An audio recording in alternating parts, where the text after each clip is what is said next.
Greetings, everyone. Pete Pardo here from Sea of Tranquility. Welcome to pick number 18 of my favorite 30 rock solo albums of all time. We're doing this countdown, of course, here in November 2023. 30 days in the month, our 30 favorite solo albums. Again, these are solo records from notable musicians, from notable bands where they ventured off, did a solo album, right? Maybe they did a succession of solo albums, right? These are not really the solo bands. These are more the solo albums, bringing in guests to create the vision, that sort of thing. So today for pick number 18, this is the, let's see, I think it's the first all-instrumental studio album from this guitar player, released March of 1988 on Enigma Records, produced by the man himself, Mr. Ronnie Montrose. I'm talking about The Speed of Sound by Ronnie Montrose. Yes, indeedy. I remember when this came out, I was a fan of the first Montrose record, obviously, and some stuff he had done with, Edgar Winter and various other people, but and the Gamma stuff, sure.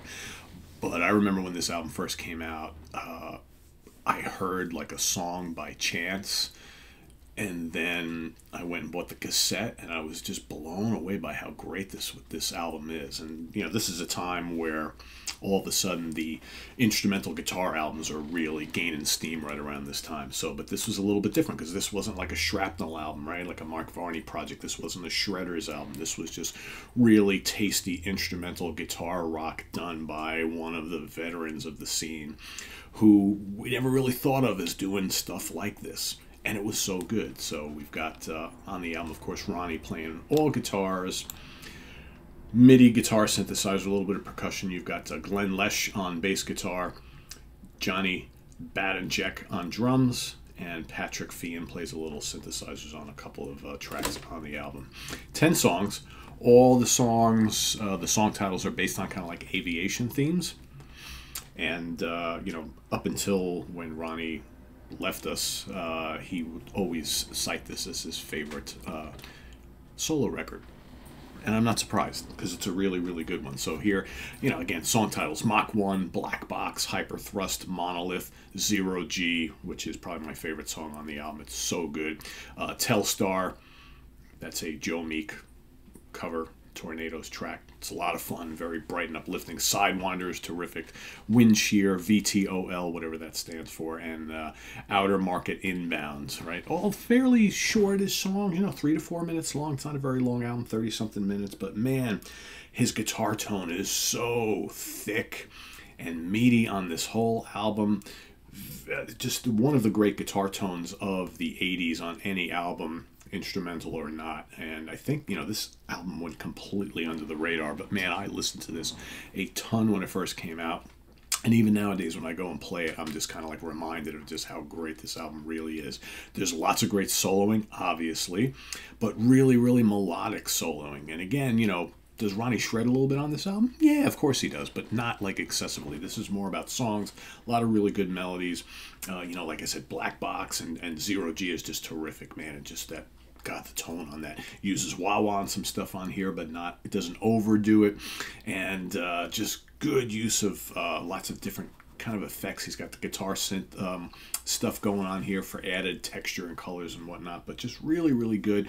Yeah, it's heavy in spots, but not overly so. The drumming is really good. Overall, it's just a really, really good album of instrumental guitar rock, if it's something that you like. I know some people, don't gravitate towards instrumental music, but I would urge you, if you've never heard The Speed of Sound, to check it out, because it's really, really quite delightful. And, this is the Wounded Bird Records CD reissue. Again, like I said, I had this on cassette back in the day, and I was happy to find it on CD at some point. I don't even remember when I bought this. I've had this for quite a while, but yeah, really, really good stuff. So if you haven't heard it, go check it out. Of course, no charting positions, no certifications for something like that. This is a very sort of obscure album by a very notable musician that came out at a time where, Enigma Records, not really one of the bigger record labels of the day, but, you put something like this on a larger label and give it a little bit of a push. And then there are some songs on here that are so catchy. Satriani was making the radio. Steve Vai made the radio a little bit right back then. I think some of this stuff is arguably more accessible, but wasn't meant to be, sadly, but it's a great one. That's why it's ranking up pretty high on my list. So The Speed of Sound by Ronnie Montrose is my pick for today. Pick number 18, my favorite solo albums of all time, rock solo albums. Let us know what you think of this album if you've heard it. If you haven't, go check it out.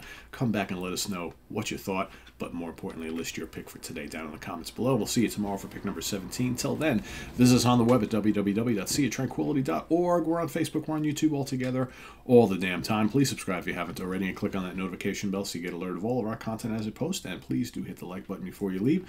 Also down below, we get the links to our Ko-Fi page for channel donations, our merch page, and our Cameo page. Thank you in advance for all your support in all those areas. And we'll see you soon here with more stuff. I am Pete Pardo. Take care, everybody. Bye-bye.